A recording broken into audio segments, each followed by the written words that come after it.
What is happening, all you groovy party people? Or I should say, all you groovy particle people. What's happening? Welcome back to Polymax Particles. Hope everybody had a great weekend. Also want to say a belated happy Mother's Day to all of you beautiful moms out there, moms in the audience, moms on the comments line. We love our moms, and hopefully you guys all had a great celebration with your mom yesterday on a beautiful Mother's Day. Now we're back into the funk, too. We had a beautiful Mother's Day. Now we got rains. I got allergies. Tony's getting sick over there. I don't know. The whole system is starting to collapse, Tony. How was your weekend, bro? We got a busy day, a lot going on. Special guest coming up at 12:30. A lot of Warriors to catch up on. Giant stuff, too. But anyway, how is your head creative tea?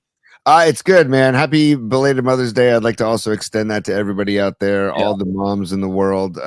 It's just a wonderful day. I've always loved Mother's Day because it, obviously is such a very important part of life. And then dude, the rain surprised the shit out of me. I had no idea that was coming. So I welcome it. I love a good rain. So like new edition, can you stand the rain? Yes, I can stand the rain for like a day. What about it? Well, maybe I give you an Eric Clapton, Let It Rain. Maybe I give you Grateful Dead, Looks Like Rain. I don't know.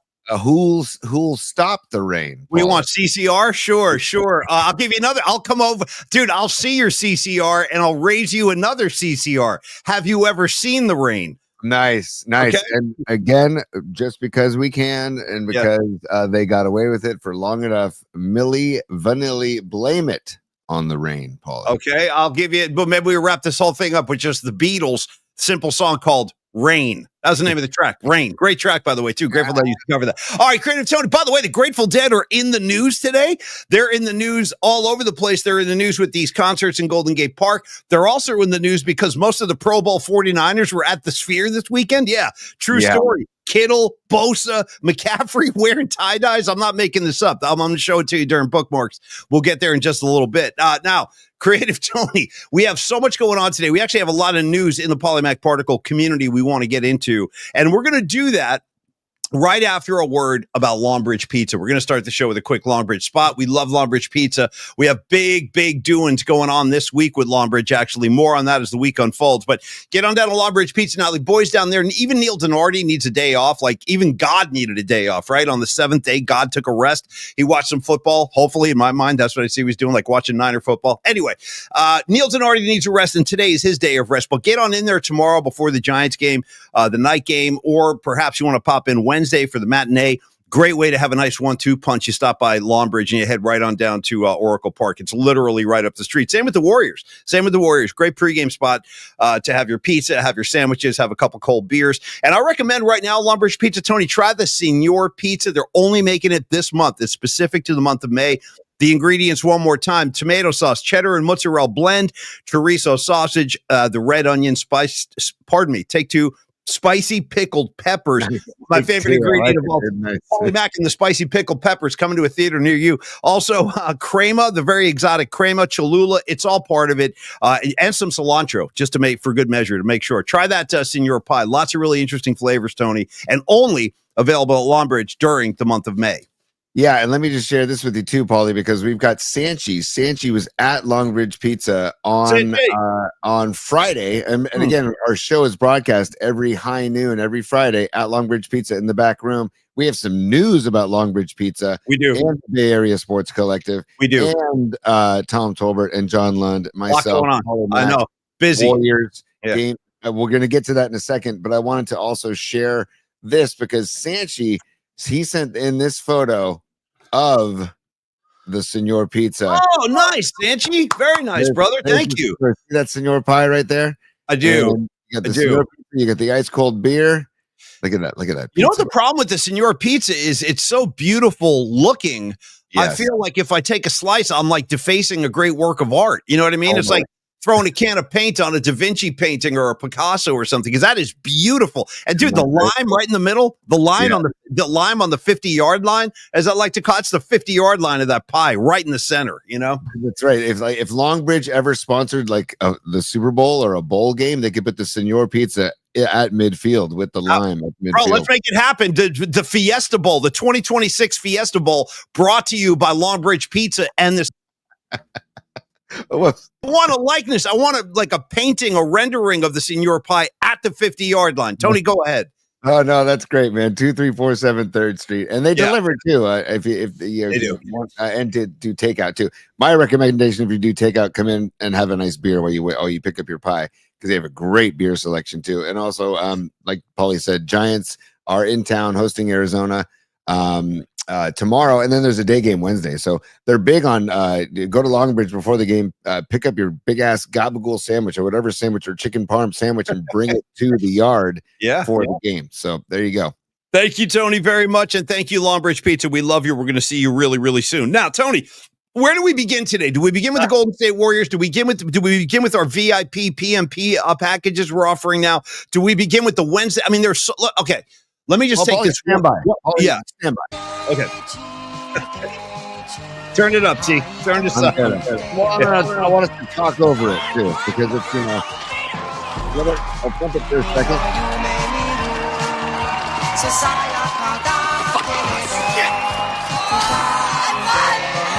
There you go.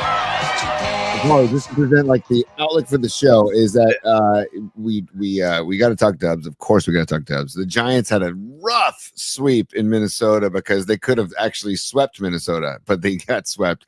And then we also got to welcome in our guest Danny Emerman from SF Standard. He's a Dubs beat writer for the SF Standard at 11:30, and we got some bookmarks to get to as well. A couple fun birthdays too, and we also have some Bay Area Sports Collective Longbridge Pizza Warriors Game 6 news as well. So maybe should we start with that just to get out of the gates, and subscription news. I know. It's like there's so much, and we got this special Wednesday night show we're doing. Tony, it's freaking mayhem over here, and we're not even 10 minutes into the show. But this is important, like kind of housekeeping we have to do so everybody's with us this week. It's going to be a little different. So, all right, Tony, let's start like you just offered. Why don't you open the door and talk about what we have planned at Longbridge coming up this upcoming weekend? We've got a big plan in place. So go ahead, Tony. Spill the beans, buddy. Game 6, everybody spread the great particles of this show and of the PMP Army, spread them to Chase Center tonight, because tonight is massively important. Tonight is like a game 7 for the Warriors, basically. And with hopes that they win tonight, and there's a lovely game 6 back at Chase Center. We want to do a hang party / Bay Area Sports Collective roundtable broadcast from Longbridge Pizza on Sunday, May 18th, this coming Sunday, before Game 6. That will include Paulie and I. It'll include John Lund. It'll include Tom Tolbert. And it'll include Rod Brooks. So that is announced right now. We will have more details as they are unveiled. We're gonna meet with Dom Peralta, Neil Denardi, and Jeremiah Crow of the collective, and we're gonna get all the details out to you as soon as possible. But we want to let you know to try and circle this Sunday for Game 6.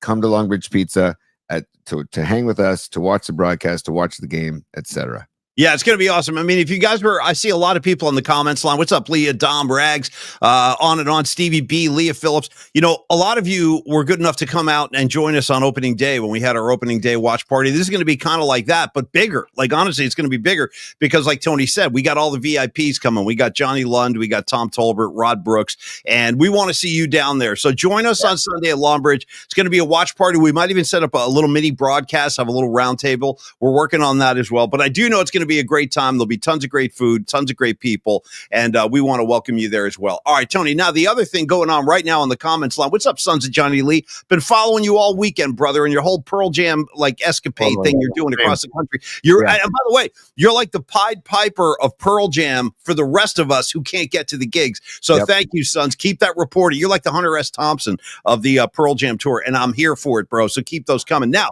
Tony, do you want to explain what we're doing with these new memberships we're offering? Because we kind of talked about this for the last couple of weeks, where we said we are very okay. Let me put it to you this way: this is like a brand new kind of reality that we're working in now. This whole kind of internet show thing. It's not radio. It's not TV. It's its own thing. So we have been advised by a number of people to keep the show pretty tight. You know what I mean? Try to keep it 60, 70 minutes. Don't go too long.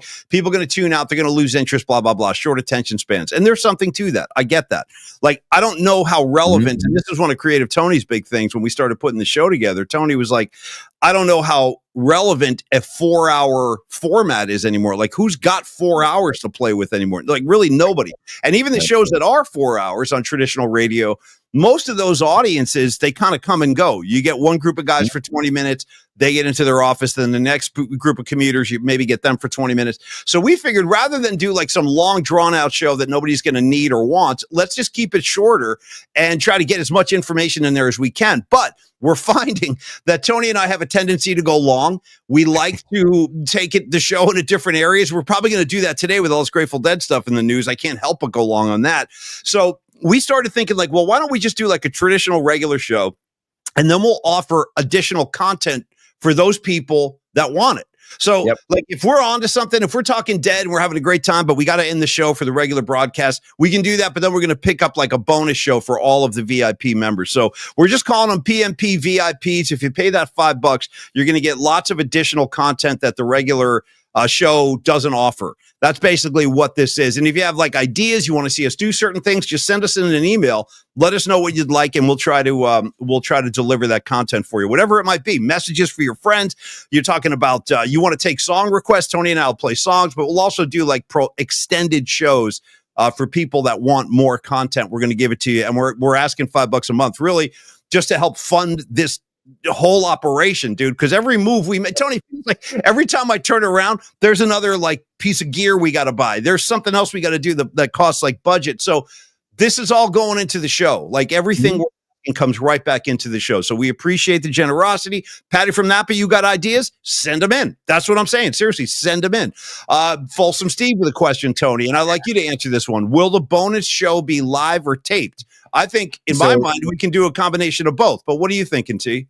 I think most of the time it will be live because we have the capability to get, as you subscribe, get your information, and then we can do live chats, we can do live hangs, we can do live jam sessions. It's all like Paulie and I had a great rap with John Lund, and we talked because he's doing this on his show, and he said Friday. You talking about Friday when we talked to Jumpin' Johnny? Yeah. And he said, hey, it's a great opportunity to connect with people on a more intimate level. For those that want to be involved. And it's purely optional. We love all of you just for tuning in the first place. So totally. If you want that extra content, the icon is there on the screen next to the subscribe icon, and feel free to click it. And we'd love to have your support. We appreciate all of your support. But this will be fun because it offers different types of programming that we can't do within the confines, I guess, of what we're doing now.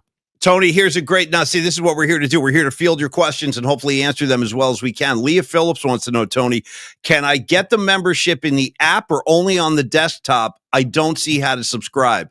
That's from Leah Phillips. Leah, let me consult my engineering department, and then I'll have to get back to you. We're going to have an all-staff after the show. That's me and Tony. That's an all-staff meeting. That's both of us. Right?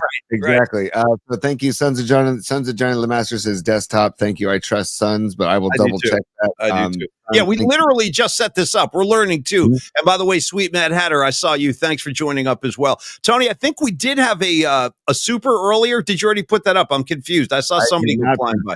I did not see a super. I'm seeing new members. Okay, maybe that's what I saw. It's all good. Highlighted. And again, thank you for being on this ride with us. It's almost like we're back at the acid tests at the Fillmore.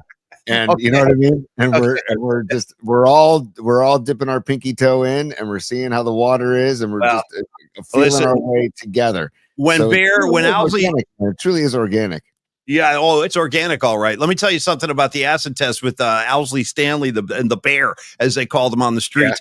He was, brewing up his batch of Kool-Aid there. And Tony, you're talking about dipping a toe in. That's all you needed to do. A toe will get you there. You know what I mean? You dip the toe and boom, you're off to the races. Hey, Beat LA is a new member. Thank you. I haven't seen you before, I don't believe. But anyway, welcome aboard. Great to see you. Creative Tony, why don't we do this? Since the Grateful Dead are already kind of buzzing around the topics, before we dive into Golden State Warriors head first, imagine the great particles I woke up to today. I had no idea this was, I heard some rumors, but I didn't know like what to make of anything. So I wake up today and I'm getting like endless texts and my phone's blowing up. Dead and Company, Bobby Weir, John Mayer, Mickey Hart, etc. Those guys are going to set up stage in Golden Gate Park August 1st. That's Jerry Garcia's birthday, by the way. August 2nd and August 3rd. They're going to do 3 shows at the Polo Field in Golden Gate Park. I think they're going to use the same setup that they use during Outside Land, so they can accommodate what they're expecting to be probably 60, 70,000 a show. And these shows are to celebrate the Grateful Dead's 60th anniversary. real emblematic of just San Francisco on the musical, roadmap. And, you guys all know me. I'm a huge Deadhead. I'll be at all three. I don't have any other details beyond that, but the mayor of San Francisco has announced this. They're going to put it up in front of the board to try to get a permit this week. And as long as they get the permit, dude, we're off. We got shows. Tony, I mean, great news to wake up to today. By the way, Here Come the Dead. They're doing 3 nights in Golden Gate Blanken Park. I'm all over that, bro. So I have a question, because I would love to just bring my tent and just not leave the park for 4 days. I don't know that SFPD is going to want that. I mean, I'm not even being. I'm going to send an email to Daniel Lurie and the SFPD and apply for a temporary camping license. Apply. Hey, bro, we could just set up a couple sleeping bags in the Japanese tea garden if we have to. We can get creative. You know what I mean? We can find all kinds of places. Bro, I'll sleep out there by the Buffalo. You know what I mean? I'll go up to 47th Avenue where the Buffalo kind of roam in that big area.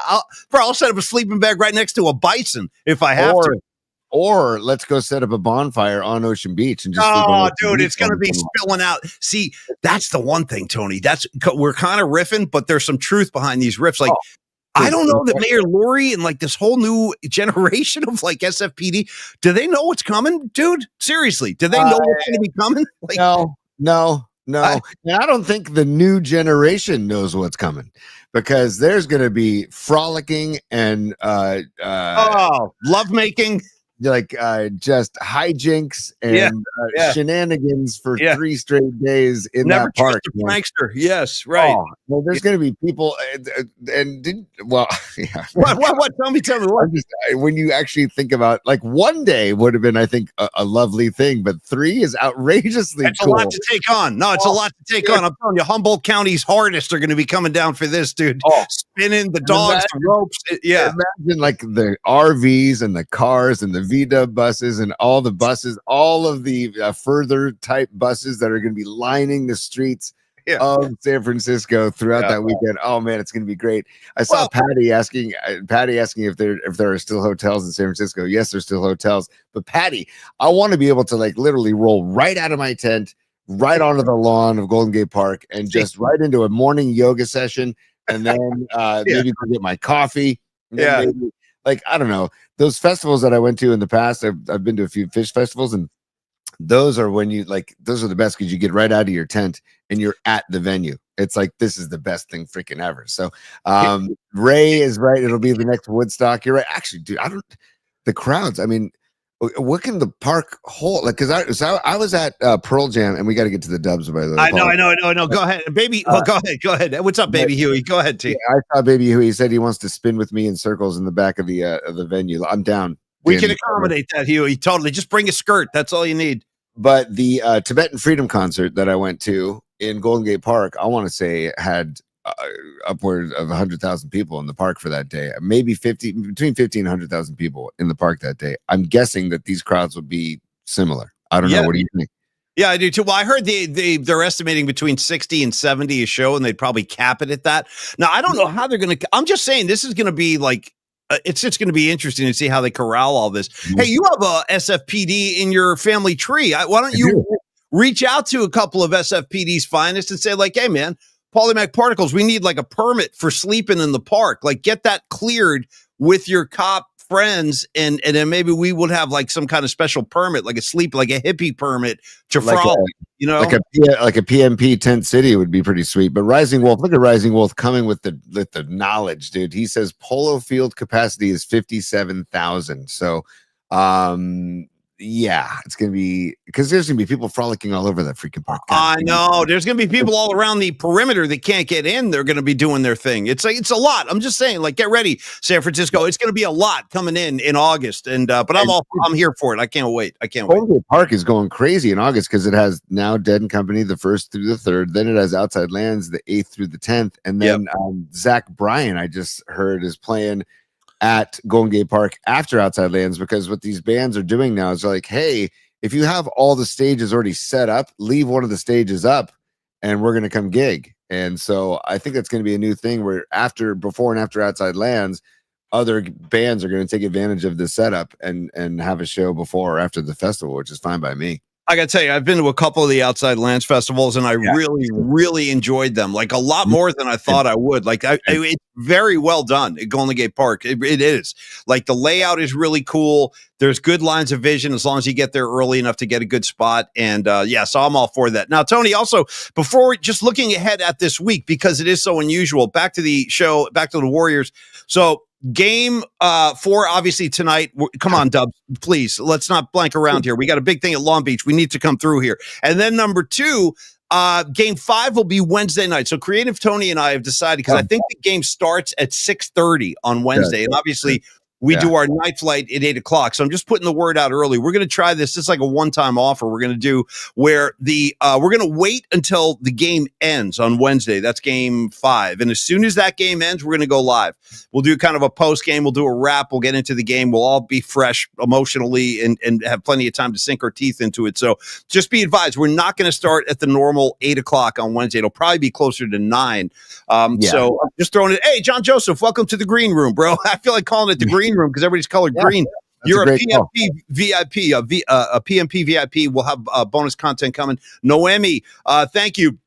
I was hanging out with you online over the weekend, and I also want to acknowledge a comment I just saw that you made where she goes, and this would be a great idea, Tony. Dom, get your head spinning on this. For the Dead shows in Golden Gate Park, how about tie-dye PMP shirts? Beautiful. Yeah. Neil Donardi already sells tie-dyes for Longbridge Pizza at Longbridge Pizza. They're killer. They're gray and black tie-dye with the orange logo. They're killer. It's awesome. Hey, and by the way, I wore my Longbridge. I took BP at Oracle Park on Saturday, and I wore my Longbridge Pizza t-shirt. And a couple of people asked me about that, about Longbridge, and I did some outside sales for Longbridge on Saturday. So. By the way, Tony, I want to say we all enjoyed all the photos you uploaded of you taking BP at Oracle Park. It was so great to enjoy that experience with you. Oh no, wait a second, you didn't post anything. I was going to do that tomorrow because when the Dubs listen to the horse ass. Listen to the horse Dubs. Tomorrow. We had Dubs, then Sunday was Mother's Day, and today is Dubs. Come on. By the way, Paulie, get your Arnold Schwarzenegger. Come on, don't BS me. I'm playing it at. You're going to play this at yourself right now. Don't bullshit me. Paulie, me and Arnold. Warning track again. I did get the warning track again. Don't give me this Paulie nonsense. Don't give me Paulie. Dude, I go, so Creative Tony, because I was out running around Saturday. Tony's like, hey, I'm going to Oracle Park. I'm taking BP. I go, great. I go, take some pictures, some videos, post it. You know how excited the audience would be to see? Because Tony can hit. This kid can hit. I've seen him. He almost left the yard. He would put one on the warning track. And then, of course, he doesn't put up anything. So here we are. We have to try to. I will. And I was going to say, I got to the warning track again, P. So you'd be proud of me. So right field? Right field. Yeah. Sure. That's your spot, one hop the wall. So I can't do that. The wall is so daunting, by the way. So daunting, but one hop the wall. So that was cool. That's a crazy question. I don't think I've ever even asked you this before. But again, for those that don't know, Tony played some college ball at USF and St. Mary's. So he can play. My question to you is, were you a better hitter than you were a pitcher? Something we never talk about. Well, I always thought the warning track, like you're an old man now and you're still going to the warning track. I'm impressed. I can't do that. I am an old man. I loved hitting, but I was more of a leadoff hitter, so I didn't hit for power. I was if I could steal first base, I would have tried because I just wanted to get on base. I didn't care how. I just wanted to get on base. Steal first base. What do you do? Just run out of the box in the middle of the at bat? How do you as the pitcher starts his windup, you just take off. I like it. It's something I've never thought about before. Hey, I'm going to steal first tonight. Get ready. Yeah. But I just loved getting on base and causing mayhem on the bases, getting in the pitcher's head. And then it benefited me when I pitched because then I thought like an offensive player when I pitched. So, but I only pitched because I was left-handed and I could throw strikes. I wasn't blowing the ball by people. I wasn't I didn't have crazy stuff. But my numbers were always good because I was lefty and I just had funky. It was like Kirk Reeder stuff. It was like I just had a funky delivery where I, happened to get people out. And so I kept pitching through college because of that. But I didn't really want to. Right. But I did because I was lefty. And but I still played outfield and was a leadoff hitter as well. What was the event? Why were you out there? Like what allowed you to be for my buddy Ryan Saber here in town, who's a great dude who coached my son last year with Rising Wolf. He is a season ticket holder, and so they offer this for season ticket holders once a year. So we went out there, and it reminded me of the Take a Cut challenges we used to do at Oracle Park with Murph and Mac. So it was really fun, man. Shagging balls and it was great. That ballpark is just it really. I reconnected with that ballpark in a spiritual way on Saturday. I need to start spending some time out there too. I haven't gone to enough games this year myself, and I will. I'll start doing that. By the way, Candlestick Kid checking in again. We're going to have this for a couple of days until we get this up and running and everybody gets comfortable. He's asking, how do I get into the green room? That Candlestick Kid is our new VIP package we're offering. Become a PMP VIP. Get right into the green room, and that's basically for $5 a month. That's all we're asking. So and Paulie, again, the icon comes up in the bottom left next to the subscribe icon. So next to the subscribe bell. So if you can hit that, that's you become a monthly member, and we'll be giving you extra content. And also I look forward to like live hangs because John Lund said he does this where he has like visuals on everybody, where we invite everybody to.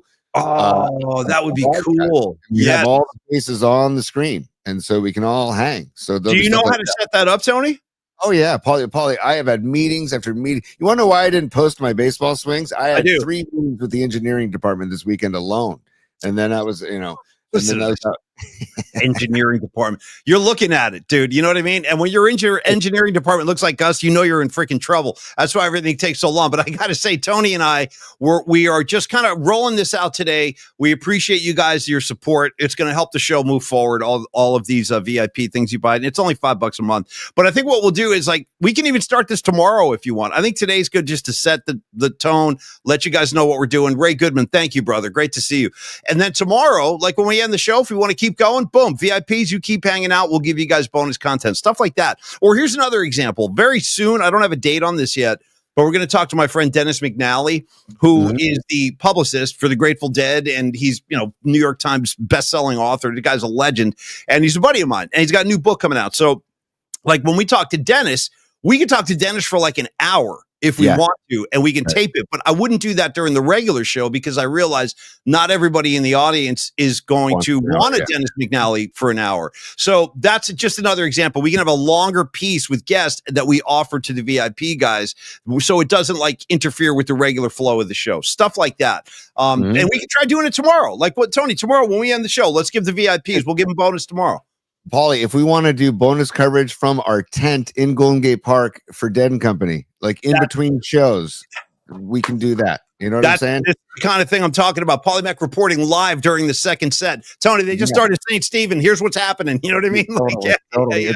This is Creative Tony from the lot eating his third grilled cheese after the show while Rising Wolf is down the street with Paulie eating bacon-wrapped hot dogs. Oh, here's Creative Tony in his skirt sitting up in a tree. He climbed a tree during the first set. He refuses to come down. You know what I mean? Stuff like that. Here's a watch. We're going to have a live camera on Tony up in the tree. Yes. And don't even try to tell me, dude, I know you've had some electric fueled nights where you were climbing trees in Golden Gate Park. There's no disputing that. I know all about it. Okay. Right. Literally, yes. See the sun come up. We'll leave it there. We'll leave it right there. But Tony has climbed trees in the park. Let's just say the trees near the band shell are near and dear to me forever. Let's just say that. So the band shell. Well, good. This is going to be a little bit farther out into the park. That's the band shells, in the avenues, like the 10th Avenue, Summer 7th, something like that. We're going to be way out in the 40s, Tony. So no flashbacks for you. Don't even worry about that. Paulie, if I catch you riding a bison, I might film it and then put it on this extra content for the PMP. You know what? I'm a friend of the bison. I really am. I'm a friend of I roll with the bison. When my kids were little, I used to take them out to the buffaloes all the time. And my little guy James, when he was still learning how to talk, he used to say, Dad, I want to go see the buffalo. The buffalo with an N. Yeah, like Nancy Buffalo. I'm like, yeah, it's Buffalo. Anyway. Hey, by the way, Scarlet Fire says that she can walk from her house to these shows. So it's Scarlet Fire. Careful. You might end up with Paulie and I on your front, on your camping out in your driveway. Dude, exactly. Are you cool with that, Scarlet? Well, you know how it goes. Scarlet Fire is part of the scene. She's been there. She's done that. Hey, would you mind, Creative Tony and I, parking in your driveway and just sleeping in our cars? You know what I mean? And then waking up, we can have coffee in the morning. It'll be great. Anyway, I've been known to bring my little inflatable mattress and put the seats down in my own car and crash out at High Sierra. Whatever it takes. Whatever it takes. Yeah. And Dub City says FOB, friend of bison. I love that, dude. Paulie, before we bring in SF Standards, Danny Emerman, I want to get your just unhinged, unhinged. I'm just kidding. Unfiltered, unfettered. What are we talking about? Yeah, unfiltered takes on the Dubs because, man, I feel like this is a Game 7 mentality they need to have. What about you? I feel the same. I mean, that 102-97 loss, it was a tough loss, man, because Jimmy Butler went out and did exactly what we asked him to do. He delivered 33 points. He more or less carried the team. Kuminga had a monster night, his biggest playoff game in his career, 30 points there. So great contribution from him. And it was really distressing that it wasn't enough. So, I mean, pointing to the obvious, Tony, I think they have to have more offensive help, and it's got to be beyond Butler and Kuminga.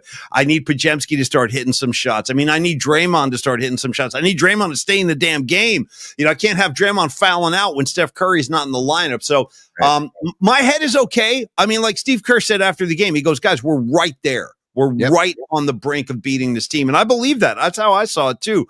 But yeah, you're right. It's got to start right here tonight because you're not going to come back from a 3-1 hole against this young Minnesota team. They're too athletic. They're too energetic. And I just don't want to be in that position. So go out there, control your own destiny, and get this game tonight. And let's bring in Danny Emerman. This is one of our buddies who is now a beat writer for the San Francisco Standard. And he's been covering the Warriors throughout the season, throughout this postseason. And Danny and I and Tony, we do go back a little ways. So for the first time ever, let us welcome Danny Emerman to Polymax Particles. Hey, there he is. What's up, Danny? Great to have you on Polymax Particles. How you been, brother? What's going on, guys? Thanks for having me on. I've been great. It's great to see you. Having a lot of fun with this playoff run. It's all good over here. I got my Stern Grove sweatshirt on for you, Polymac. Nice. You could appreciate that. Yeah, man. Yeah, we were just talking about Golden Gate Park. Now, I don't know if you heard the news. You heard Dead & Company's doing 3 shows.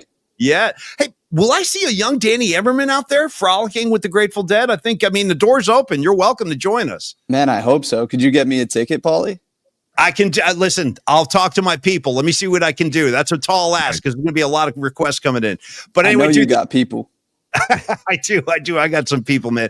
Congrats on the new gig with the SF Standard. I've been reading your stuff in the playoffs. You're doing a great job covering this series. Let me start with the biggest question, not only here in the Bay, but probably nationally in the NBA, which is the health of Steph Curry. You talked about that workout he did before Game 3. That was kind of encouraging and kind of a strenuous workout, you said. And tell us where he is, like, at this point and when that reevaluation is going to come. Yeah, from my understanding, the workout was not too strenuous. It was pretty light. He wasn't moving full speed. He wasn't sprinting. A lot of stationary shooting, a little bit of bike work. Today, he did not participate in morning shoot around. He was present, but he wasn't doing much. Saw him limping a little gingerly to and fro.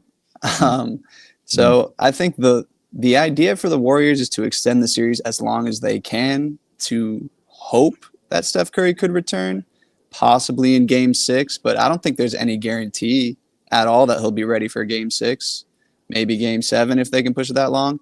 It'll be tough. The Timberwolves are a good team, and, you know, tonight's a must-win for them. They can't fall behind 3-1 without Steph Curry and with no guarantee that he'll be back at all. So, yeah, they can't lose tonight. Steph Curry is still a ways away. He'll get reevaluated on Wednesday, and from there it'll be day-to-day. Hey, Danny, can you update us? Because I've been trying to keep track of the Draymond foul situation. And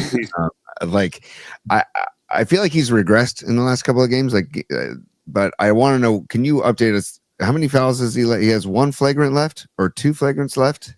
And he is 2 flagrant points away from an automatic suspension and also 2 technical fouls away from a automatic 1-game suspension. So that means if he gets a flagrant 2, he would be ejected and then also suspended for the next game. Right. So that is what he's dealing with now. I think one interesting thing to look at is in the Houston series when he kind of lost his poise a little bit. Yeah. Steve Kerr was talking about how, you know, when he gets fatigued, this tends to happen a little bit more. And that's something that Steve has never really said before. You know, he's coached Draymond for a decade plus now, and just now he's saying this. I thought it was kind of interesting that he'd note that. And this is a guy who's played center almost all his minutes for the second half of the season. He's going against Rudy Gobert and Julius Randle, which are very difficult matchups, especially Randle. He's super physical. You know, he's going to throw a shoulder into you, and Draymond's in every action. He's boxing out every play. It's easy to imagine that he's pretty fatigued right now. Yeah. So he'll have to work through that to keep his cool. because the Warriors cannot afford to lose him. They can't No. afford to lose him mentally in a game. They can't afford to lose his presence at all for a full game. So that's a huge storyline to watch, no doubt. Go ahead, T. Well, I just wanted to follow up on another storyline. Moses Moody, towards the tail end of the season, was starting every game, and their record with him in the starting lineup was really strong. It was, I think, they had 1 or 2 losses. But now he had 3 minutes on Saturday, and I'm just wondering. And we've seen the play that he's had recently. It's kind of like he and Kuminga almost flipped headspaces, where because Kuminga seemed like mentally he wasn't playing well, and now it seems like Moody's mentally not playing well. I just want to know what you think about, and I understand why Buddy Hield is starting. I get that, but are we going to see? Is this kind of what we're going to see with Moody moving forward for the rest of the series?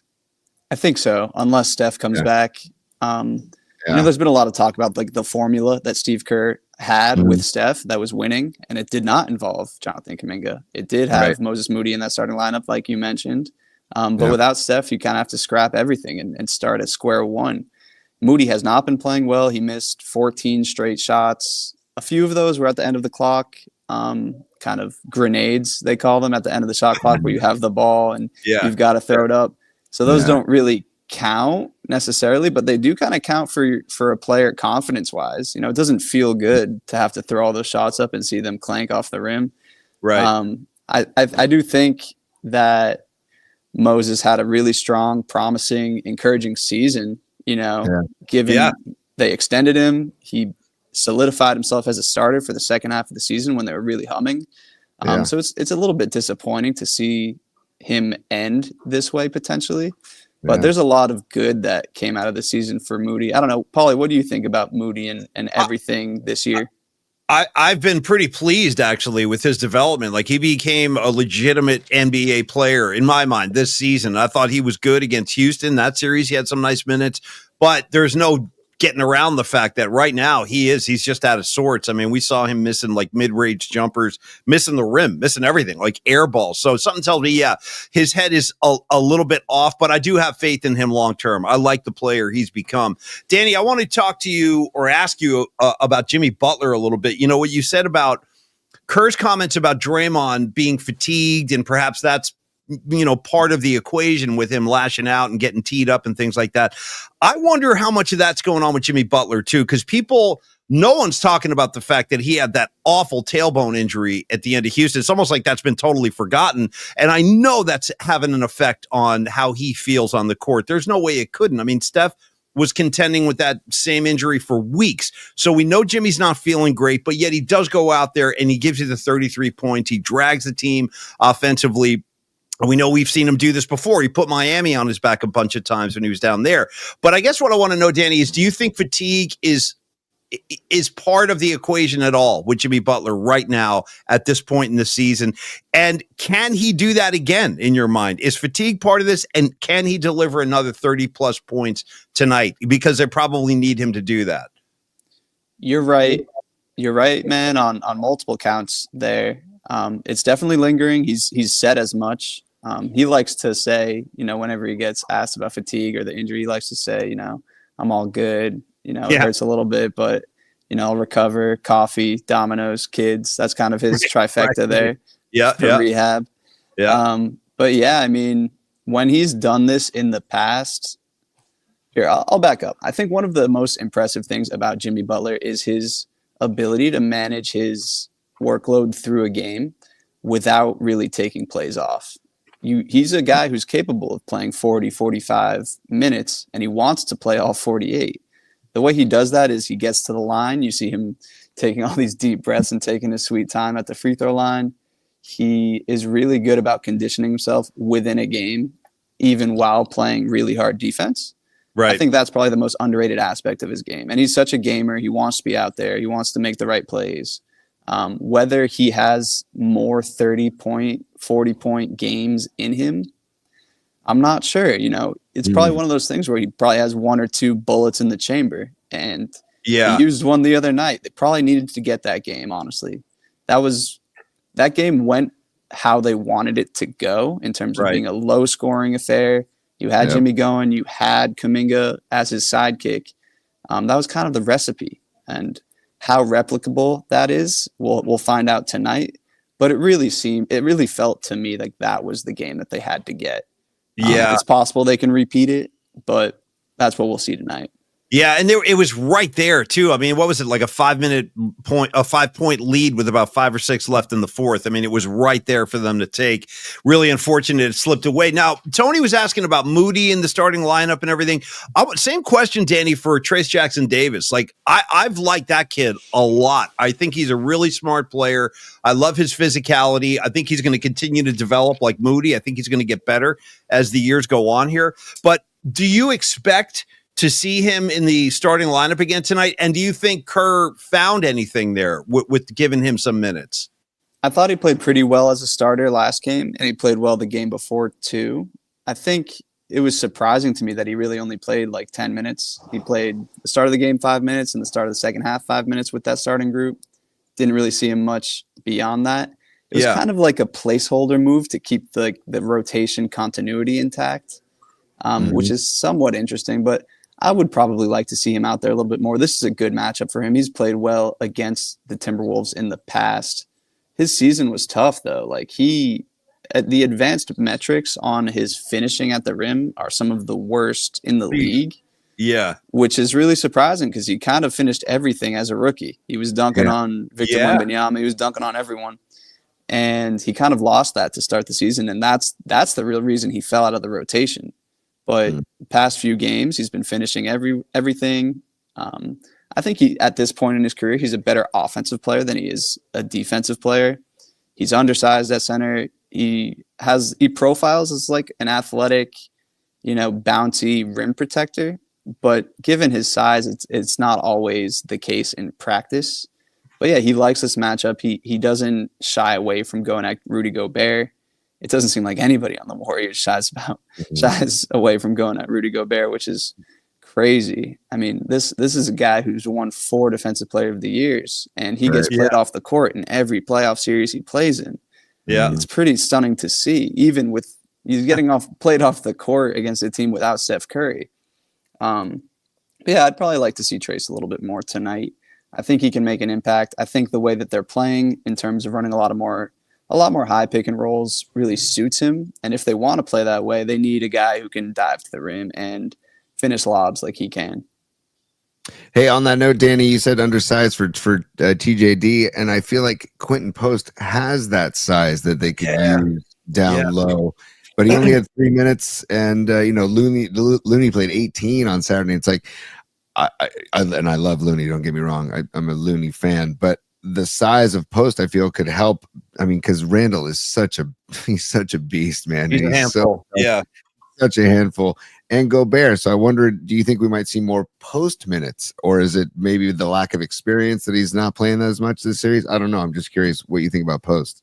I don't think this is a great series for him. I don't think he has the foot speed to keep up with Randall, to stay in front of him. And if he's not hitting shots, which he hasn't been, his ability to stretch the floor is kind of why he's out there, to draw other bigs away.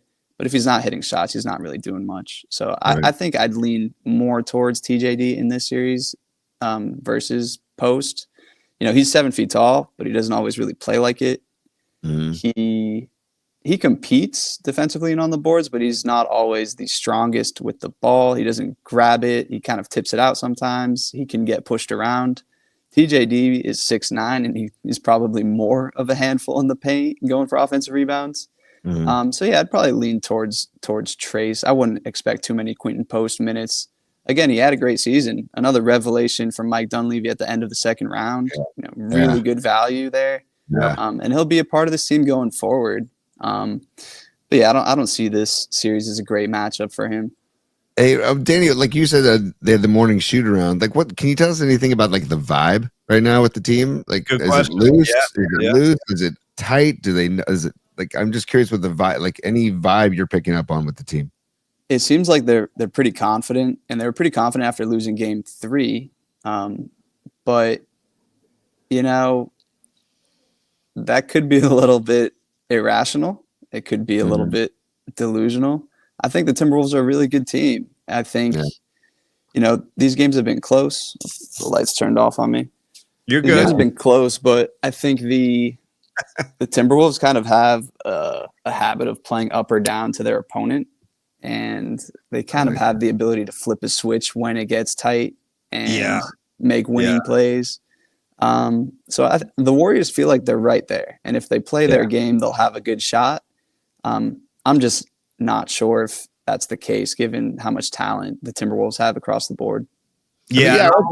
I'm sorry, T. Go ahead, man. Real quick, I just would think that, only beating the Warriors by 5 without Steph Curry, I would think if I'm the Timberwolves, I wouldn't feel great about that win. Right. I mean, yes, it's a win. It's a postseason win, and you have the advantage right now. But I still wouldn't feel great if I'm the Timberwolves, because it's like we struggled to beat the Warriors without Curry, and I feel like they could win this series in 5 if they had Curry, honestly.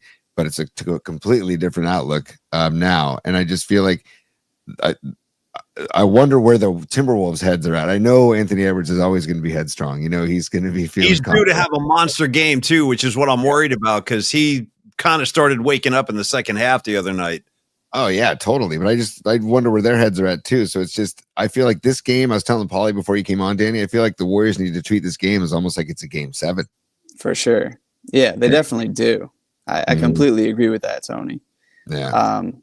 But yeah, I mean, Ant is always due to go off. He's been playing really well in the second halves of these games. Yep. Yeah. And I think that tells you a lot about where he's at. They're hitting their threes too, man. They are a good 3-point shooting team, and it's like, and they're hitting their threes. And I remember the Warriors were up 2 at half on Saturday. I'm like, hey, that's a good sign. If they're up 2 at half and the Warriors haven't hit a 3-pointer yet, and then the T-Wolves kept making their threes. Again, the Warriors I think had 10 overall on Saturday, but that's what I think I'm mostly impressed with the T-Wolves is their 3-point shooting, because yeah, go ahead, Paulie. Go ahead. Well, no, on that note, the last thing I'm going to ask Danny about, and I'll let you go in a second here, Danny, and thanks for giving us the time today. Keep up the great work at the SF Standard. We're digging your stuff, man. But I want to ask you about Kuminga. Like, he finally gave Warrior fans, I think, the game that a lot of people have been waiting for, which is like a big offensive night. He had 30 points, biggest of his career. Is that like, did you interpret that or view that as like his arrival game, or was that like a one-off? Or I guess what I'm asking, Danny, is can they rely on him to do that again offensively with Steph not in the lineup? Man, like, we've seen this over the past 4 years. He's had awesome games here and there, and it always feels like an arrival. It feels like he's turning the corner. It feels like he's the next up. Yep. How sustainable it's been over the past 4 years is it's not been there. That doesn't mean that he won't be able to play well again. He played the best game of his life for my money in game 3, just in terms of the way he defended and rebounded and also got into his bag and played within the offense. I think it helps him that they're playing through him and through Jimmy instead of through off-ball movement and with Steph Curry. So I think that style suits him much better. But yeah, these games are the types of games that the 30 GMs around this league notice, and they value them. Because if you can score like that at the highest level against a defense like Minnesota, that matters. Joe Lacob's paying attention too, but definitely the other GMs in this league are seeing this, and they're probably maybe recalculating their opinions on Jonathan Kuminga. Oh, dude, sorry. I lied. I got one last thing for you, Danny. Sorry, because I got to ask this before I let you get away today. We all wake up today with this Giannis news about how he's exploring other options outside of Milwaukee. Obviously, Warrior fans getting very excited, thinking about what is the potential or just the possibility of him engaging in talks with Golden State. I love the idea personally. I think a lot of Warrior fans would love to see that, but what do you think? Is that even like a realistic hope, Danny, in your mind, that he could maybe potentially land in Golden State if his options are now open, as he says? I would say that anything is possible. Totally. But I see some of the Vegas odds and stuff, like the next team odds. I think the Warriors are probably a little bit too high on that list. It's probably wishful thinking or public money. You think when a guy like Giannis becomes available, the Bucks, the best chance the Warriors have is if the Bucks are insisting on sending him to a destination that he wants to go to. Right. And if Giannis also decides that he wants to go to the Warriors. Mm. And that could happen. But if it doesn't, the Warriors won't have the most compelling package on the table. Like, no chance. There's Right. teams around this league like the Thunder, like the Rockets, with just a plethora of young players who are really, really compelling and have already arrived, like you've said, plus a treasure trove of future draft capital. Yeah. The Warriors have their own first-round pick, and they have Jonathan Kuminga, and they have Jimmy Butler. There are a lot of teams in this league that could probably beat a package for Giannis that the Warriors would be putting on the table, hypothetically. But again, anything is possible. Especially when Joe Lacob's, lurking in the shadows, man. He'll move heaven and earth. I know he's like Giannis like we all do. We all love Giannis. Hey, Danny, great talking to you, man. Keep up the great work at the Standard. We'll be reading your stuff tomorrow, and thanks for giving us some time. We'll look you up down the road, and we'll do it again. Thanks, brother. All right. Thanks, guys. I appreciate it. Yeah, Danny. Thank you, man.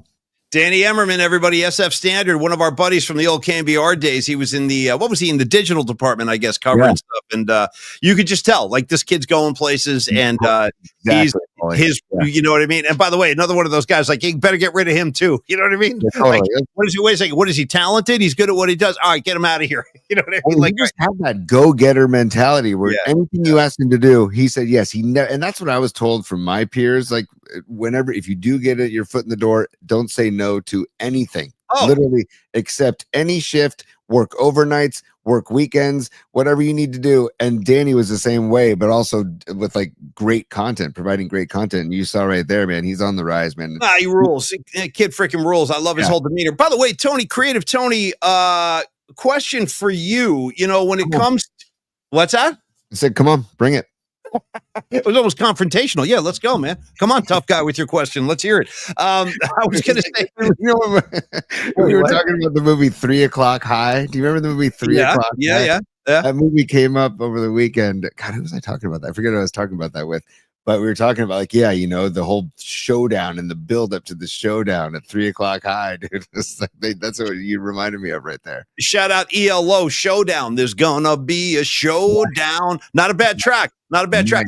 By the way, I've been singing the praises of ELO. I mentioned this kind of matter of factly the other day, but it's a true story. Tony, I went down to Red Devil a couple of weeks ago. Had no idea that I'd be walking out of there with a double album, ELO's greatest hits. But I did. And I got to tell you, it was one of the better moves I've made. You forget how many killer tunes ELO had along the way. So you grab that if you need it. Yes. That's a beautiful thing about going shopping at your local record store. Because I went to Vinyl Solution last week, and I was looking for Goose's new record, and it was sold out. But I ended up leaving there with Sabrina Carpenter's new record for my daughter. Oh, nice.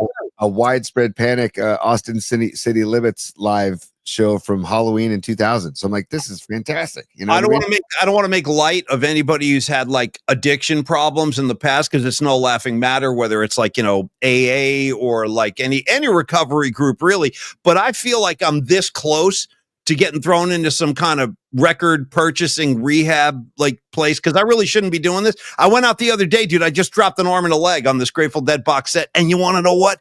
Beautiful. I'm so glad I did. I'm so freaking glad I did. It's a 1976 Cow Palace New Year's Eve Grateful Dead show. It's incredible. I've heard the show before on tape back in the old days, like the Morning Dew and the We Bid You Goodnight. It's so spiritual. It's almost like it's like silent in the cow pit. It's like being in church. Anyway, my point was, I was up with my mom the other day in Petaluma, and we're walking, and we passed. There's a great record store in Petaluma now called Paradise Records. And my mom's like, "Hey, let's go in." And I'm like, I can't do it. It's like I'm an AA guy. Like, I can't go in that bar. If I go in that bar, I could go on a binge. And and I told her, I'm like, I'm not in a position right now where I can just start freaking going into record stores and throwing it around.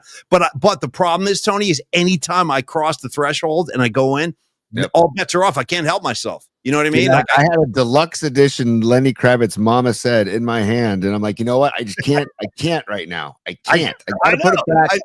I gotta put it back. But I ended up walking out. So I totally get what you're saying. But in the end, is there are not many better investments than just a nice record that you're going to have the rest of your life, man. It's great. And my daughter, I surprised her and I put it under her pillow. I didn't even tell her I got it for her. And then she went to bed the other night and she lifts up her pillow. She's like, what the hell is this under my pillow? And she found the record. And so we had a little jam session. It was great.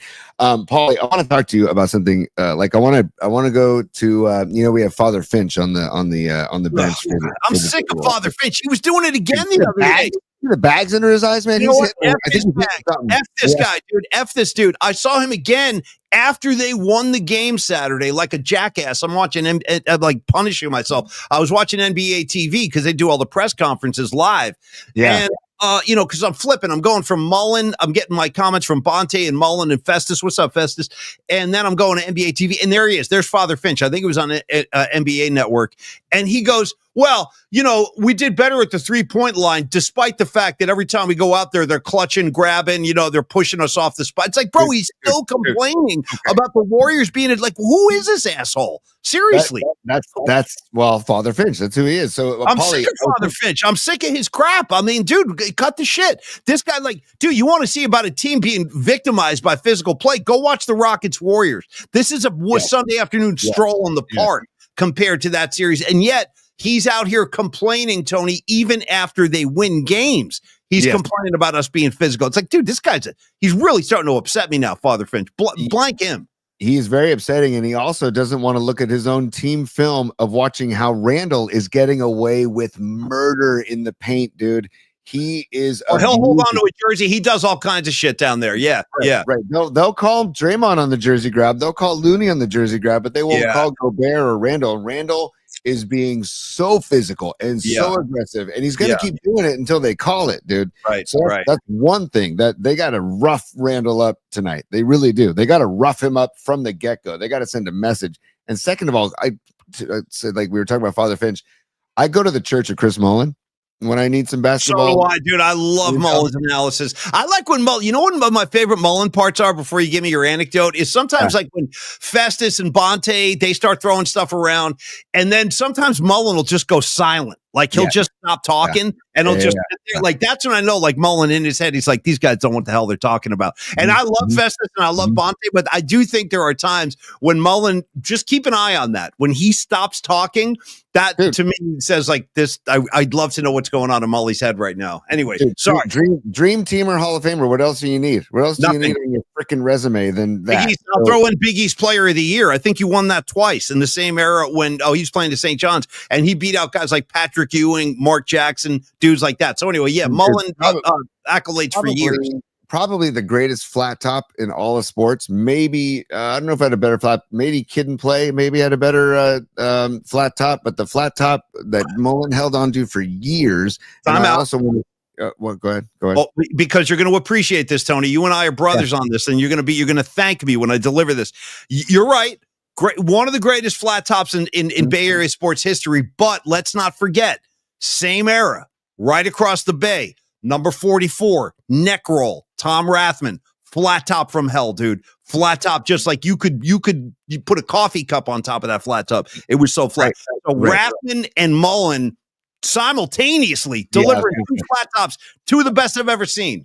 The same time, yes, rocking them simultaneously. That's incredible. The flat top, by the way, somebody could bring the flat top back if they want. Did you ever flat top when you had your hair? For real? No, I never did. I went high and tight, but I never did flat top. Did you ever go long hair? Did you ever go Stephen Piercy, rat and roll, 80s? I never did. Because I was always playing baseball and always playing sports. I'm like, that just seems like a pain in the ass if I had unless you come on Cy Young's, he was a long hair. You're not going to get. That's not going to. Man, the freak. God, don't get me started on the freak. But Paulie, back to the Church of Mullen. I was going to say, yes. This is why we got to do bonus minutes because of shit like this. Tony had a point like 10 minutes ago, and I took him off it. And now we're finally getting back. Anyway, go ahead, T. But it is part of the beauty of the fun of what we do is that we kind of, we meander. It's a meander. I like to meander. And remember, Paulie, like playing in the band, right? But like the bumper sticker says, not all those who wander are lost. Okay. Yeah. Probably my favorite bumper sticker of all time. Although the bumper sticker I had on my car in college that my friend put on the car and then said, "Hey, is this cool if I did this?" And I'm like, "I don't even know what you did." And I went outside and it said, "A mind is like a parachute. It doesn't work unless it's open." So there you go. By the way, I heard everything. Question: was this the Champagne LeBaron? This was not the Champagne LeBaron. This was the 1971 yellow Volkswagen Bug. Ooh, respect. Ooh, Yeah. damn, that sounds nice. Oh, very nice. So Creative Tony had this piece of S car like 25 years ago. It was a LeBaron. What is that? Chrysler LeBaron, something like that. Yes, the Chrysler LeBaron. Champagne LeBaron, yes. And it was like this really funky looking kind of off tan, like kind of weird beigey looking thing. And Creative Tony said, yeah, that's my Champagne LeBaron. So that car during that whole era was simply known as Champagne. Tony be like, yeah, I'm going to pick you up in Champagne. I got you. I'm like, awesome. I'll see you soon.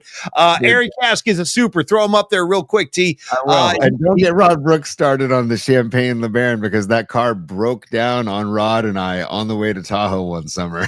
Don't get Rod Brooks. Don't get Rod Brooks. Well, you can ask him about it, but I don't think he's going to give you the real story. But don't get Rod Brooks started on what happens in the Stadium Club at Candlestick Park after they lock the door either. We don't have to go there, but I'm just saying, if you want to ask him about it, it's up to him. The Aaron Cass, listen to Black Sabbath. I will, and I do. Thank you for the donation and call the membership the Tangent Toll. No, I know, dude. That's it. We're trying to discipline ourselves because we're right up on the line right now. So, Tony, do we offer bonus minutes today, or do we wait till tomorrow to launch that? We're going to wait till tomorrow, and I never got to my Mullen point, and we still have a couple bookmarks. Sorry, Jesus Christ, Yeah. I'm still trying to get you there. It's my fault. My fault. Scores table. Let me raise my hand to the scores table. Hold on, T. Let me just tell everybody that it's foul is on Polly Mac. Oh my God.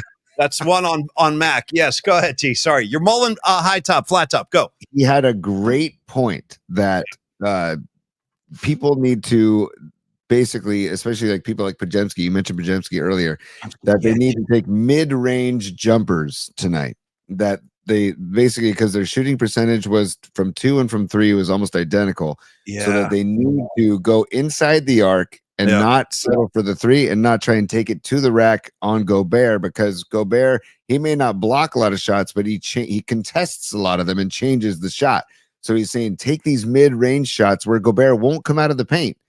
Gobert's waiting in the paint. Gobert's waiting in the paint for you to come in.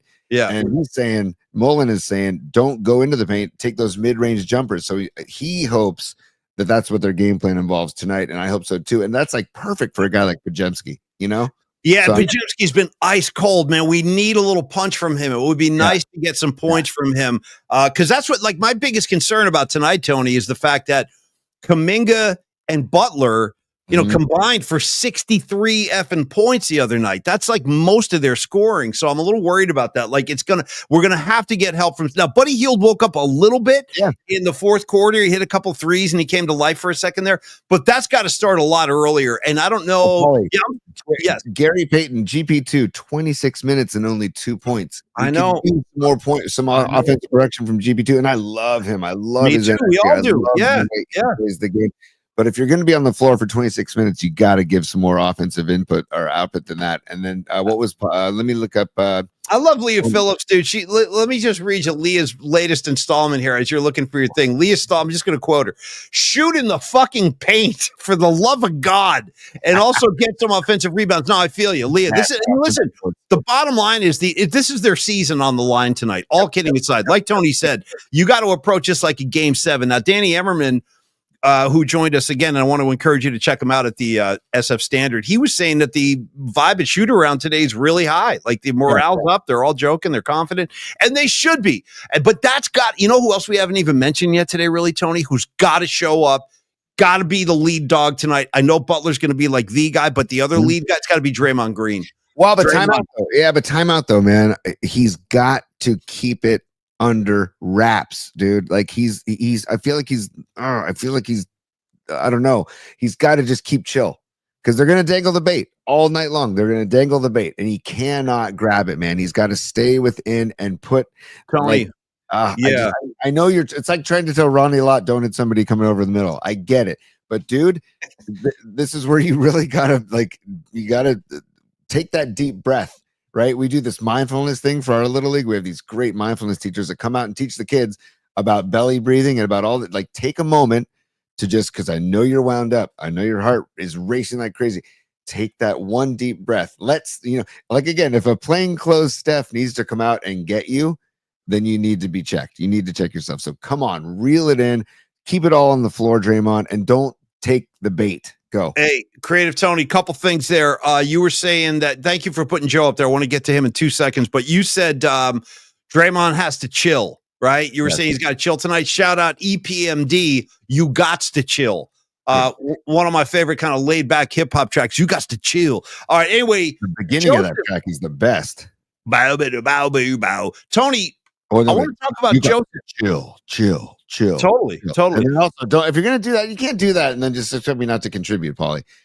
Do you remember there's an R&B artist in the 80s named Guy? His name was Guy. That's a G-U-Y, Guy. Yeah. He had a song called Let's Chill. And it was kind of a romantic ballad, kind of slow jam that would kind of, he was like saying to his girl, his mate, let's chill, let's settle down, right? Yeah. Well, let's take some time to get to know each other better. Couple things about Guy. First of all, love the handle. Wish I had thought of that myself. I'm a new singer. My name's Guy.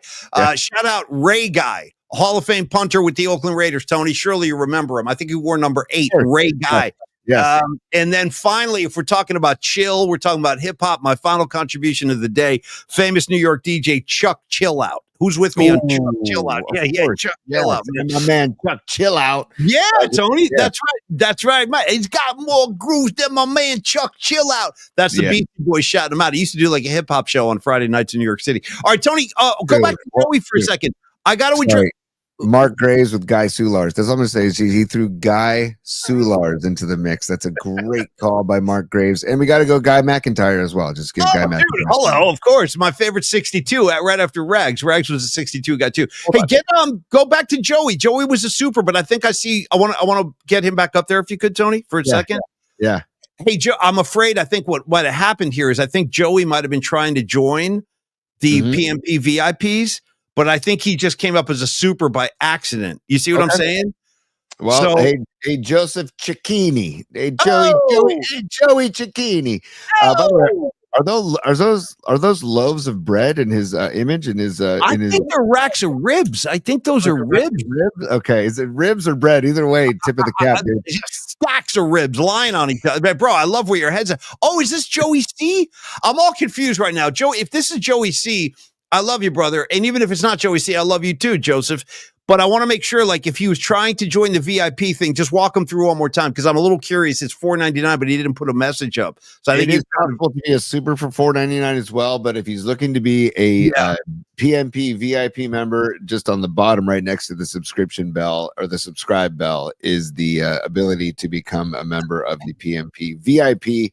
Yep. And we're gonna give extra content. We're gonna do other shows. We're gonna get creative with it. We're gonna have a lot of fun with it. Again, we're just getting going on this, so hopefully you'll be literally it's literally the first day, T. And like and so tomorrow, for example, like when we're at this point in the show, we have all these powers that be kind of above us, and they're saying, guys, you got to end the show after an hour. You can't keep dragging it out. Fine. I'll concede to that. You know what I mean? Like I'll say, okay, we'll do the best we can, but that doesn't mean we're going to stop. We'll stop for the traditional broadcast, but for those of you who want the bonus stuff, we'll start doing that tomorrow. We'll kick it over to the VIP. We have to meet with our engineering department to figure out how to exactly do that, Paul. Well, you're looking at the engineer department, and I'm not qualified. By the way, Bradley, what is it, Crosat? Bradley Crosat, he's a new member. Just want to shout him out. Welcome aboard, Bradley, and thank you so much thank you all you guys, Dom and Patty and John Joseph and Noemi and Rising Wolf, for real, all of you guys, Aaron Kask, Mark Graves, thank you for supporting the show, man. The more support we get, the better the show is going to be, and the longer we able to keep doing this. Tony, Paulie, Sure, quick bookmarks and out. Okay, thank you. Maybe that's how you get your kicks. You and your good time buddies. PMP style. I got a flash for you, Joy Boy. Party time is over. I need, man. This is what I need on the morning of Game 4. Come on. Give me some moves, Tony. Show me some of that worm stuff you do. Show me some moves. Give me your robot. Can you do the robot? I didn't even know how that looks because I didn't know. It don't matter how it looks. Come on. Like you can Vogue too. You can start voguing. You know, like. Great call, Vogue. Right? Yeah. I'm voguing out. All right, Tony. Thank you. Because we've got some stuff here that we wanted to share with the people. We talked about this earlier, Paulie. I'm going to lower the music a little bit. By the way, I think, Tony, when you Vogue, I'd like you to Vogue one more time, and you're supposed to do like the models. You got to suck your cheeks in when you Vogue. Let me show you. Like, yeah, exactly. Dude, like Dr. Evil or whatever, Mike Myers. I I can't do it straight Shout face. out Mike Myers. The career of Mike Myers, man. One of the funniest dudes ever to walk the face of the land. By the way, you don't see Mike Myers doing a PayPal, you can pay your own way commercial. You know, Will Ferrell, enough, dude. Enough. I keep seeing that freaking. Anyway. All right. You're good, Tony. You're good, brother. Right. Show me your bookmarks, my man. Show them to me. Okay, here we go. So this is the official announcement. We're Jam-Base, our friends at Jam-Base and many other outlets reported it. But yes, Dead and Company, 3 nights. And they're all nighttime shows, right, Paulie? They're all going to be nighttime shows, I assume? Well, I think it might be like the old days where they'll start. The first set will kind of be, 7 o'clock, so you'll have some of that summer light, and then the second set will be dark. Okay. Whoops, excuse me. We don't need to go to the actual show. Which I always liked the first set when the sun was like setting as the band was playing, and then they take a break and they come back out and you get the full light show for the second. I cannot wait. This is the greatest news, man. I just went to the Sphere 2 weeks ago, and as always, when you see the Grateful Dead, if you like what you see, you want more. You just want more. And it's like, damn, when's the next show? You know what I mean? I spent a lot of my life living that way. Go to as many shows as I can and then leave and say, okay, when's the next show? That's kind of been my MO for a long time. So what a great surprise to wake up today and see these guys. God bless these guys for just gigging as often as they do, playing as well as they do. Because it's not like this is some kind of like nostalgia thing. They're still like killing it. These guys are crushing it. The shows I just saw were outstanding. So it's just a testament to the music, the actual music, that it was written and created by the original members. It's just a testament to how good the songs are, right, in their original state, and how they can continue to be played. And I don't know, they transfer over generation to generation. And Paulie, I like the term FOMO that the kids like to say. FOMO, fear of missing out, Tony. Yeah. There's no worse FOMO for me than like looking at like a Dead Company set list, or a Fish set list, or a Widespread Panic set list, or all these set lists, right? What about a Pearl Jam set list? Of course, Pearl Jam, of course. Oh, I would have loved to have been there. So like living vicariously through guys of like Sons of Johnny Lamaster. He's on Pearl Jam tour, that kind of stuff. So FOMO, buddy. FOMO appeals to me when it comes to these kinds of shows. Moving on, look at this. So here, This is crazy. Dude, I'm telling you, Grateful Dead is taking over the world. I never thought it was going to get to this point. But now you've got like all-pro San Francisco 49ers wearing freaking tie-dyes at the Sphere this weekend. And by the way, I heard the shows were outrageous this weekend. They opened up with Samson and Delilah. But go through this, Tony. Tell our listeners what our favorite 49ers, who these guys are, and what they're up to here. So you got George Kittle, Nick Bosa, Christian McCaffrey, Kyle Juszczyk, and I apologize, but Jake Tongs. I don't know. I don't know. I'm not familiar with Jake, but he's got to be on the roster, I would assume. And if the PMP Army knows who Jake is, please inform us, because I have not checked out Niner ball in I don't know, since the draft, or maybe before the draft. So Jake's there with them, but dude, CMC right in the middle. Look at the size of Bosa's arm, dude. It's bigger than McCaffrey's. Like Bosa's a huge human being. Huge. Yeah. Well, dude, and how tall is Kittle, man? Like, look at Kittle too. Like, it's impressive, dude. So, and then you got McCaffrey right there in the middle wearing the tie-dye. It's pretty sweet stuff, man. That's a great shot. So I love when, like you just said, like this generation now, because I guess this is third generation Deadhead, where you had the original hippies, guys like us were second generation, and now you got like these dudes, man, coming up behind us, like guys like Triple E at the station, Eric Engel, like he saw the light in a big way. Now you got McCaffrey. Maybe this is what they need, dude. Maybe this is the magic particle dust on this group of 49ers that they need. Maybe it's the Grateful Dead that's going to get them over the finish line once and for all. Because these guys have played in Super Bowls. A bunch of these guys have played in twice and came home empty-handed. Maybe this is the final step, dude. Let's solidify the whole movement with some of that Grateful Dead magic. And there is some magic there. Even if you're not one of the Deadheads, believe me, there's definitely some magic at play. Yeah. Dare I ask if they partook in any extracurriculars? I'm just curious. Well, listen, I think Nick Bosa, from what I've heard on the streets, he might enjoy, I don't know, he might enjoy a puff or two. I don't know. I've heard a couple things. And then secondly, Tony, if I may, didn't Kyle Juszczyk, Harvard educated? You know how these Ivy League guys are, dude. They're always looking in their minds and everything. So we got our Ivy League educated fullback in Kyle Juszczyk. Didn't he post a comment today that simply said, I get it? Yes. No, Kittle said that to Juszczyk. He said at Kyle Juszczyk, I get it. So okay, so maybe it was Kittle who the doors have been open now. Because usually when you hear that statement, I get it, that kind of goes along with like a big awakening moment. Tony, your comments and thoughts. I feel like, hey, I'm all for it. If these boys got cosmic inside the sphere in their off season, by the way, it is still the off season. I'm all for it, and then they can still feel the tingling, the lasting effects, the electricity, electricity, if you will. Yes, that seems to kind of course through your veins. Now, Patty from Napa says Bosa always sounds stoned. Yes, he does. Okay, yes, he does. Patty, here's my question to you: coincidence? I don't know. I'm throwing it out there. Because you're not wrong. He does always sound stoned. I agree. He's like, oh, hey, man, what's up, Paulie Mac? It's me, Nick Bosa, bro. Like, he's like the chillest dude of all time, except for when he's on the field on Sunday. What were you going to say, T? Patty from Napa, yes, I'll post that picture on Blue Skies. And Patty from Napa and Mark Graves, thank you. Jake Tungus is a tight end. So look for Jake Tungus in the 2 tight end sets, I believe, maybe for this upcoming season. Thank you for the help with that, you guys, because my Jake Tungus knowledge is not tip-top. No. Tungus. Anyway, great looking shot of the 49ers getting their Grateful Dead experiences under their belt. I love to talk to this. I don't know. What a weekend we had, man. You know who this guy is right here? Let me tell you who this guy is. You look at this guy, you go, okay, who's this old guy in the Mets jersey? Bro, that's the Catman. That's Peter Criss, the original drummer from the hottest band in the world, Kiss. He was out at the Mets game over the weekend. I think he threw out the first pitch. They gave him a ball. They gave him the jersey, and he was in those VIP seats watching New York's hottest team. You heard me, Yankee fans. New York's hottest team. Anyway, New York, Peter Criss, always a moment to embrace the Catman. And it brings me back to a great memory of Creative Tony when he walked into his studio years ago. He goes, Paulie, I got the greatest idea for a Steph Curry song tribute, and it was a Peter Criss song. It was Beth. Steph, I see you ballin'. By the way, all Creative Tony's idea. That whole thing was all CT, Creative Tony, and there he is. There's the Catman. Tony, I'll take all your thoughts. I just love it. And again, first glance, I'm like, oh, okay, who is this person? And then when you take a second glance, like, oh my God, it's Peter Criss. That's amazing, dude. And yes.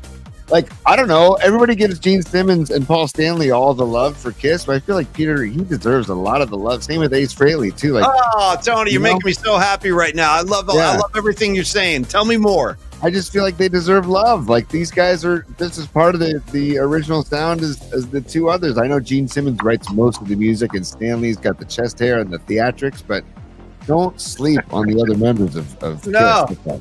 No, that's Tony. Thank you. I think I want to end the show on that note. You beautifully summarized the state of the Kiss community, and I feel the same. What the hell was that? No, that was an accident. Oh, and then today, May 12th, 1973, Exile on Main Street was released. So one of the greatest albums of all time, in my humble opinion.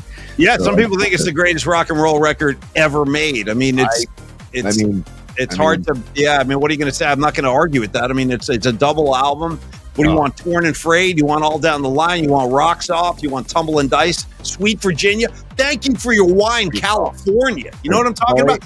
Oh, when I saw Fish play this album down at Indio, where Coachella happens, it's one of my favorite live sets of live music I've ever seen. When Fish played this album live with Sharon Jones and the Dap Kings. Sharon Jones was the backup vocalist, and her band, the Dap Kings, were the horn section. It was some of the greatest live music I've ever seen. Yeah, thank you, Stones, for that album, man. Thank you, Tony. Even if you're not a Rolling Stones fan, I recommend to everybody check this record out. There's something on here for everybody. There's like country music, there's gospel, there's blues, there's rock and roll, there's some weird funky stuff on there. And I got to say, Tony, when you and I saw the Stones in Oakland in 2002, the only time I've ever seen them play Sweet Virginia and Love and Cup, both at the same gig, and both Exile on Main Street songs. And there he is. There's our guy in the hyperbolic chamber with the Brit. Like, this is what he's doing around the clock, apparently, Tony. He's in a water tank, just breathing through tubes, waiting to be released, right? This is what he's doing now. I can't imagine what he's going through himself. Oh, he must be dying, dude. Dying. As competitive as he is, and as team guy that is, I know he feels he's letting his team down. I know, like, I promise you, he's such a competitor. He's going through all kinds of emotions. please, Dubs, let's get it to a game 6. And I think if they get it to a game 6, man, he'll be out there. I think he'll be out there. Well, And again, as we point to, tonight is so pivotal. Tonight is massive, dude. God. it is. The whole season's on the line tonight. So let's get in the right state of mind as we wrap today with a final word on Longbridge Pizza. Our good friends at Longbridge Pizza. Tony mentioned Game 6, how important that would be. Could be the potential return of Steph Curry. And if it is, we're going to be down there at Longbridge Pizza. Creative Tony, myself, Danny Ogden, Tom Tolbert, John Lund, Rod Brooks, all the usual cast of characters. Now, this is dependent on there being a Game 6. We'll have a big watch party. We're talking about doing a roundtable broadcast as well. It can be a lot of fun for all of us, so please do come out. But we got to get to a Game 6 first. That's like the thing. Warriors have to cooperate and win a game, and I would like to see them win tonight. I do not want to go back to Minnesota in a 3-1 hole. None of us do. We don't want to see that at all. But a word on Longbridge, our very generous host and our very generous first sponsor. We love you guys, Neil Donardi, all y'all. Making it a great vibe. The laid-back vibe is notorious. The serious pizza is legendary, and we want to see you guys down there experiencing some of the same. Now, they do close their doors on Monday, but they'll be back in business tomorrow. Be a great stop before if you're heading down to the Giants game, or on Wednesday if you're doing the matinee. Stop by Longbridge for lunch. Have a bite, have a beer, then you just have a leisurely stroll down the street to Oracle Park, and you enjoy that Giants game. Now, I want to pump up the Senior Pie one more time because in kind of unison with Cinco de Mayo, the month of May is very festive. A lot of different flavors this time of year. Neil Donardi rolls out the Senior Pie. He says, here's what we're going to do. We're going to make this thing like a work of art. I'm going to give you the tomato sauce, obviously the sourdough crust, check. Here comes the cheddar and mozzarella blend. Here's the chorizo, the red onion, spicy pickled peppers, pardon me, I can't say that. Also the crema, the Cholula, the cilantro. It's all part of the Senor. Tony, any chance I can take another look at that Senor Pie before we close shop today? Because we're broader. We're coming. This is why we got to do bonus minutes. We almost did another 90-minute show. We're not supposed to be doing this starting tomorrow. We'll kick it over to the VIP club and give you guys as much as you can handle. But anyway, Tony, I'm asking for the Senor. If you can't deliver it, I'll stop asking. Yeah, I can deliver this, Senor, if you'd like. It's from the compliments of Sanchi, by the way. Sanchi took this photo when he was there at Longbridge on Friday, because they broadcast our show every Friday at high noon in the back room at Longbridge, and he was enjoying a Senor Pie right there. Can you see that, Paulie, with the lime right there? See it, dude. It's making my appetite skyrocket. Of course I see it. It's a beautiful looking pizza. And I got a soft spot for that lime on the 50-yard line, dude, right in the middle of the field. Just looks good. You know, that is pizza porn at its finest right there. And Dom Peralta, thank you. I guess Dom's got some artwork coming for us, some pizza porn artwork. So, but that right there, like you said in the beginning of the show, you almost don't want to take a bite because you don't want to ruin the creation. That is right. I don't want to mess up the work of art. It's too beautiful. You know, I don't want to soil it. Yeah. And don't sleep on that ice cold, refreshing beer right in the background right there, because the combo of the pizza and the beer for me is what is just, because Neil has great beer. Neil and Andrew have great beer behind the counter on tap as well. So you can't do wrong. Like the Giants have a day game on Wednesday. Go to Longbridge before the game. They'll make you a big ass sandwich to bring in with you, the gabagool or the chicken parm, because Wednesday is chicken parm Wednesday. They'll wrap those up for you, and you can take them inside the ballpark as well. So Giants day game on Wednesday. By the way, what a Wednesday it's going to be. Giants day game, and then Dubs game 5. And then the special PMP broadcast, we're going to do this like a one-time only deal. We're going to wait until the Warrior game ends because we're not crazy. What we're going to do, we're going to do a live show opposite the Warrior game? Hell no. And that's one of the great things about doing this show. It's like we're not totally anchored to like these slots. We do this because we've kind of set this up, and seems like it's a good time for people to get together. But the Wednesday night show, no, we're going to wait. When that Warrior game ends, we'll go live, and we'll all commiserate. We'll all celebrate together. Finally, Lily Merchant. There's something gangster about Lily. I saw it the first time I met her at the at opening day at the broadcast. Like she had that whole crew. It was like where they were sitting up front. They were like the royalty of the room, kind of like we'll take this spot right here up front. And she had all her friends with her. And Lily, you're a great supporter. Thank you so much. And this is what I need. Thank you. Not if there's a game 6. There will be a game 6 Particles. And you know what else I'm going to say on top of that, Lily? I love where your head's at. Positive only. Also, the Grateful Dead announcing 3 shows in Golden Gate Park. I didn't even know that was going to happen today, and that's the first thing I saw when I woke up. That is good particles, too. So, yes, Sunday, we're going to see you guys at Lumbridge. Me and Lily are going to be there. We want to see you. Tony, go ahead. Final thoughts here, kid. Final thoughts. Also, good vibes for today is one of my favorite human beings ever. It's his 57th birthday today, and because we're kind of we got a punk vibe on the show. Yeah. It's Tony Hawk's 57th birthday today. So I'd like to wish Tony Hawk a happy 57th birthday. And it's like, hey, Tony, send some of your vibes up north or wherever you're living these days. I assume he's down south, but I love Tony Hawk, and I love that his energy is surrounded today as well, because he is like one of my favorite just pro athletes growing up with the whole Powell Peralta days. But then also he's just a great human being. If you've read up on him, he's a great person, and I just want to say happy birthday to Tony Hawk and spread those vibes. Tony, listen, this is, again, more reason why we need bonus minutes. You're throwing Tony Hawk at me while we're leaving. I mean, listen, what do you want to talk? Bones Brigade? You want to talk Stacy Peralta? You want to talk about, like, Bones? Listen, I don't have time. That's the problem. I don't have enough time. But I just don't think we're going to have enough time. But then, exactly. give it to me. We'll have enough time. There you go. That's what I'm saying. We'll have enough time. Thank you. Tony, there's also, I'm going to say this real quick. There's like a 2-part outstanding documentary on HBO about Tony Hawk. It was, I think it premiered last year. I highly recommend it. Go check it out. Even if you don't like skateboarding, it doesn't matter. It's a great kind of examination of like a competitive mind. And Tony Hawk is a great guy. I echo everything Tony said. Tony, give me Professor Roth is missing the class, please. I will give you Professor Roth after I do some business to tell people thank you for those that joined the PMP VIP today. If you haven't already, you can. It's right next to the subscribe bell. Join us for $5 a month, and we're going to be doing extra content, original content, creative content. We're going to do chats. We're going to do hangs with the PMP Army. If you want to join, just click that, and we really, really, really appreciate the support. We appreciate all of your support, but that is for the PMP VIP. And also, again, Paulie mentioned it, but we are going to have a Game 6 watch party. I'm going to take Lily Merchant's vibes and just say that we're having a Game 6 hang, watch party, broadcast, all the etc. with Tom Tobert, John Lund, Paulie and I, Rod Brooks, and the Bay Area Sports Collective. So I just wanted to wrap that up as well. And then I can't wait to see everybody tomorrow at 11 a.m. as we break down tonight's Game 4. Hey, Mark Crawford, I'm glad you caught the London Calling. I'm kind of rotating different records. I did Rush Fly By Night last week. I got some love on that, but you're the first guy to catch London Calling. Yeah, always good, dude. A little Clampdown, little Guns of Brixton, whatever you guys need, but I'm glad you caught it. Tony, dismiss the class, my man. Class dismissed.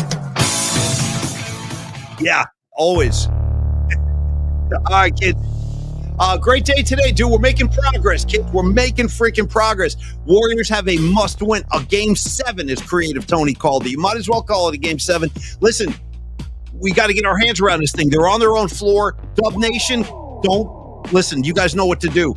Throw the shirt on. I want that place hopping and bopping and popping tonight, dude. I want that place going off. Help our guys get across the finish line until St. Stephen Curry with a rose can come back to the lineup. Creative Tony, you be a good boy. Have a good day. Behave yourself. Tom Peralta, John Joseph, Lily Merchant, Aaron Kask, Ray Goodman, Noemi Rags, NorCal Refrigeration, all of y'all. Okay? All of y'all. I freaking love you guys. Thanks for supporting the show. We'll see you tomorrow at 11 o'clock on PMP. Go Dubs. Go Dubs. Peace, y'all.